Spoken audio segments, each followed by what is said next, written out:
নতুনকৈ এটা অনুষ্ঠান গঠন হৈছিলে সন্মিলিত যুৱ সমাজ বাৰেঘৰীয়া সন্মিলিত যুৱ সমাজ হিচাপে আৰু আমাৰ দল মানে অনুষ্ঠানটোৰ লক্ষ্য আৰু উদ্দেশ্য হৈছে সাংস্কৃতিক দিশত উঠি অহা নতুন প্ৰজন্মক আগবঢ়াই নিয়া লগতে আমাৰ প্ৰথমটো কাৰ্যসূচী হিচাপে আজি 5 জুন বিশ্ব পৰিৱেশ দিৱসৰ উপলক্ষে গছপুলি ৰোপণ কাৰ্যসূচী এটা হাতত লোৱা হৈছিলে তাতে আমাৰ বিশ্ব পৰিৱেশ দিৱস উপলক্ষে যিটো লোৱা হৈছিলে কাৰ্যসূচী তাত আমাৰ বাৰেঘৰীয়া ৰাইজ আৰু সন্মিলিত যুৱ সমাজৰ সকলো যুৱক যুৱতী মিলি আজি প্ৰকল্পটো কৰা হ'ল শুভাৰম্ভ কৰা হ'ল আৰু লগতে আগন্তুক দিনত আমাৰ বহুতো প্ৰকল্প হাতত লোৱা হৈছে আজি অহা জুলাই মাহৰ পৰা আমাৰ গায়ন বায়নৰ আৰু আহি থকা দিনত বহুতো কাৰ্যসূচী হাতত লোৱা হ'ব।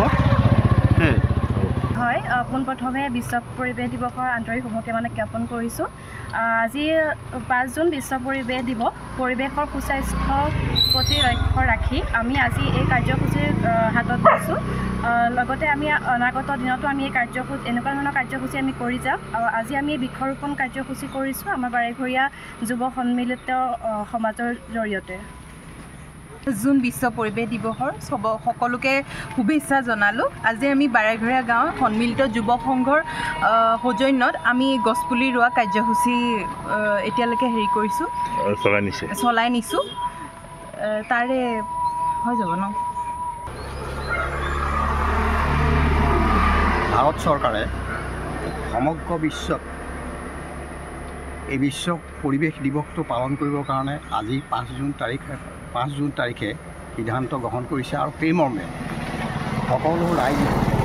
সকলো ৰাইজে এই দিৱসটো পালন কৰিবৰ কাৰণে অহোপহৰ্ষ চেষ্টা কৰি আহিছে। এটি কথা হ'ল যে এটি গছপুলি ৰুলেই নহ'ব, নিজৰ সন্তানটোক যেনেকৈ প্ৰতিপালন বা বিভিন্ন ধৰণত চকু ৰাখে ঠিক সেই ৰকমে গছপুলিটো ৰুই যোৱাৰ পিছত সেই গছপুলিটোক সংৰক্ষণৰো ব্যৱস্থা কৰিব লাগিব।